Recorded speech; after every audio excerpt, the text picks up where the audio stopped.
Hello, my fellow proxies. As you know, the Zenless Zone Zero live stream has concluded. This is basically being recorded a couple days afterwards. And I really wanted to dive into what happened during this live stream. Now, of course, a lot of people suspected there wasn't going to be a lot of big news coming from this. We would probably get a little bit of startup news, maybe a few character reveals. And that's basically what we got. And a lot of people are not quenched from this. Their palates are not moved by this information. However, there were a couple snippets I did want to talk about when it came to this live stream. And overall, I'll say it right now, I don't think that the live stream was bad. Obviously, as a pre-release live stream goes, this wasn't that bad. Like, it wasn't great by any standards, honestly. And we'll get to how I would score it, but it wasn't terrible, right? So, first things first, don't forget to check out Gamer Subs. Use code TASH for 10% off. I'm rocking some good right now. Good is good, which is, good for anybody out there. Why is my Gamer Subs thing right over there? Boom. There you go. It should be right over there. Anyways, y'all. But yeah, don't forget to like, comment, subscribe, check out Gamer Subs. You know the drill. Anyways, let's go ahead and dive into the information here. So, we talked about the factions and the characters first, which was true. We got to see a lot of gameplay, which the gameplay trailer was fantastic. We also got a new song, which, if I remember correctly, I could pull up the song right here. I did put it on my Weeaboo Jones playlist. If you get the reference, then you're dope. But the song's called Come Alive by Sanzi and Hoyo Mix, which is fantastic. I love the song. I actually I used that song for my workout, or the start of my workout, and it got me pumped for the rest of the day. Really good song. But let's go ahead and talk about this. First things first, we already know about the Cunning Heirs. We already kind of knew about that. Nicole, Anby, Nekomiya, and Billy Kid.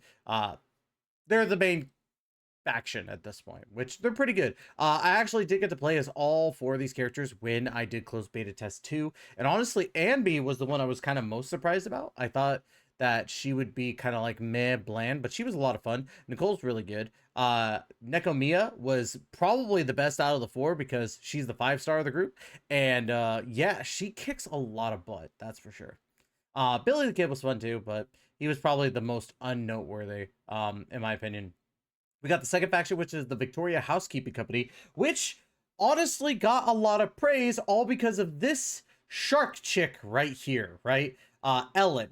Ellen Joe is probably the character that everybody is sipping for, which is crazy. I thought honestly that people would go over Alexandrina,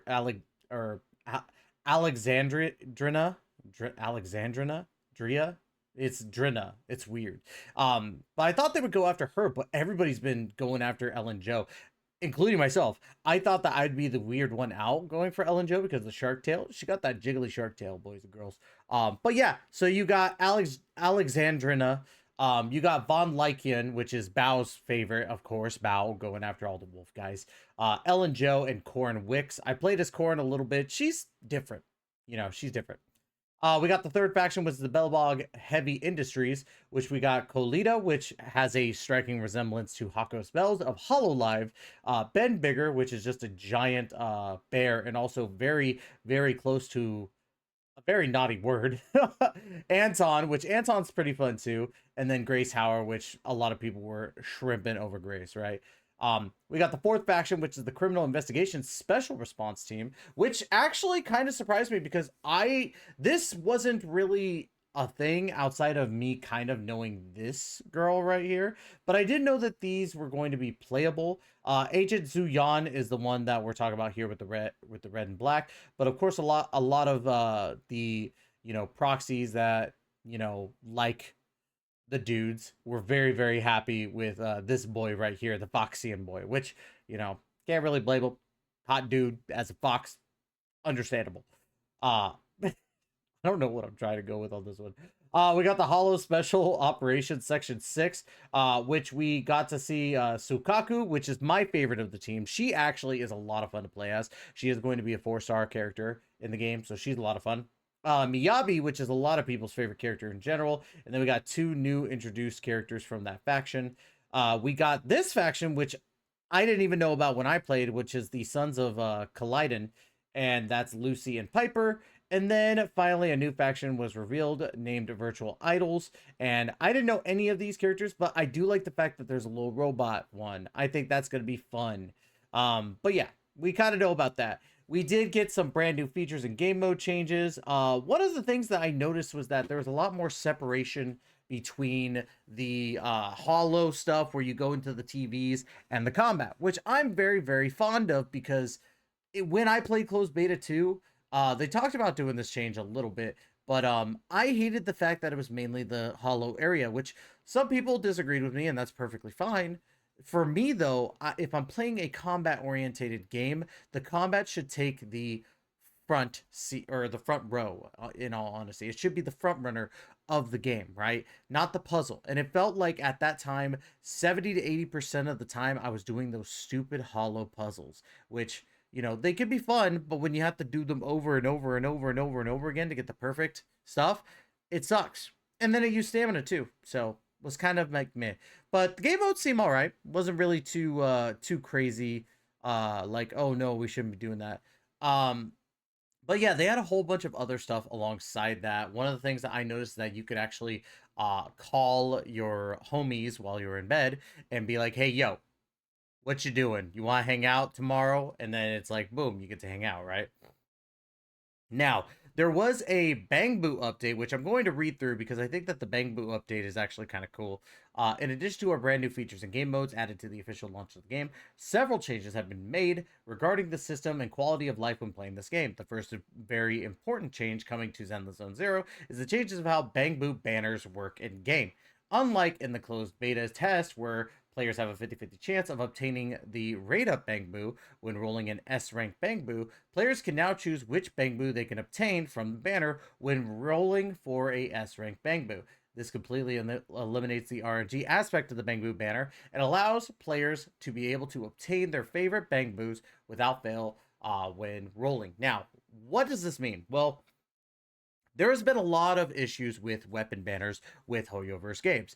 We know about the whole, staff of homeless, incident with Tectone, right? And that led to a change in the weapon banner in Genshin Impact. Honkai Star Rail also made a change from their predecessors in Genshin Impact to make it so that the premier Lycaon that you want would be a 75% chance of obtaining, and the 25% would be a Lycaon of the baseline, right? So seeing that this Bang Boo banner, which is going to be like the weapon banners, right?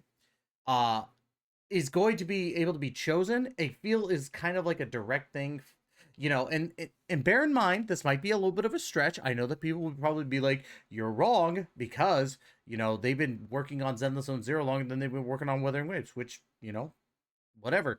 But I do think that they took this a little bit from Wuthering Waves, which is not a bad thing. I think that honestly, weapon banners should be a little bit easier to obtain the weapon in general. I think that Genshin should switch to this. And if this is not just the baseline Bang Boos, if it's also the new Bang Boos that come out, I applaud Zenless Zone Zero for doing that because more games should do that.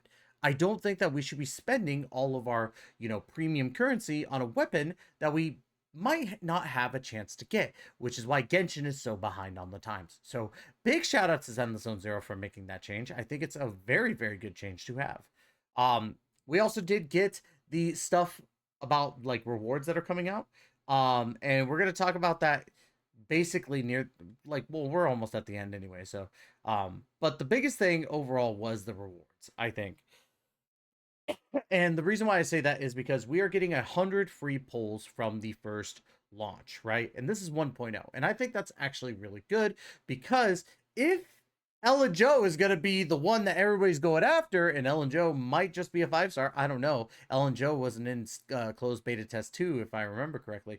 But if she is going to be the first 5-star, which I don't know if she is, so if anybody does, take a look at leaks, that's, whatever. I'm just going off of what I'm hoping. Then the 100 pulls that I'm getting are going to Ellen Joe. Like, that's just how it is. But we're also getting 80 free Bang Boo polls, which I don't remember exactly what the pity was for Bang Boos. So it's either going to be so much so that you could get the Bang Boo of your choice right out the gate, or it's going to be close if you just get unlucky rubber ducky. So with Hoyoverse, it's probably going to be 90 and 75 soft pity, which is pretty standard in a Hoyoverse game. Not entirely a bad thing. I think that pity in general should be, retracted a little bit more. I honestly think that max pity should be around 70. I know that people would probably think I'm crazy. Some Hoyoverse diehards might be like, yeah, that's a little crazy. How dare you? They wouldn't make any money, but they still would. But I digress, right? So I think overall the live stream was not bad. Getting to see these new gameplay, or getting to see the new gameplay, getting to see the new characters, getting to see what the future holds with some of these characters that we don't even know the names of, like the two from the three from the Criminal Investigation Squad, the two from the Hollow Special Operations Section 6, getting to see Lucy and Piper, which are pretty cool, and then seeing the Virtual Idol Squad. I think that overall, seeing all these characters and seeing these rewards was a good live stream. Was it the best live stream ever? I don't think so, right? I think that a lot of people are justified in thinking that the live stream was kind of a resident sleeper.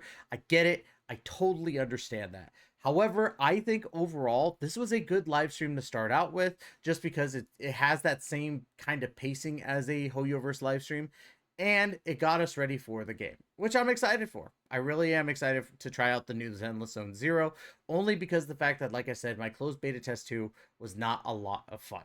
And that's ultimately what a game should be, is fun, so I'm hoping that this is the case.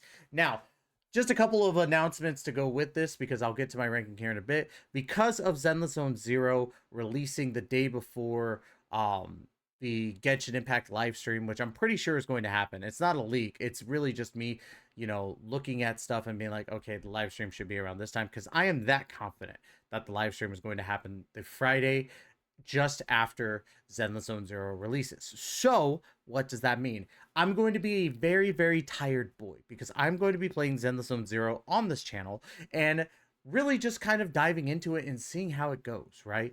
So I'm pretty stoked about that. And then we'll go into the Genshin Impact special live stream, right?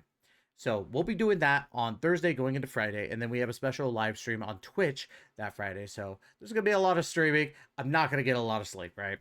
But anyways, overall, this live stream right here, the special live stream for Zenless Zone Zero's pre-release, gets a solid 7 out of 10 from me. Not great, but it was good. I thought it was actually pretty decent. So let me know in the comments down below what you would rate your Zenless Zone Zero pre-release special live stream. Would you put it higher or lower? Do you think that I'm crazy, or do you think I'm just, absolutely on the money? I would love to hear y'all's opinions down below. So anyways, y'all, that's going to be it. Love you to death. And as always, we will catch you in the next video. Please take care and be safe.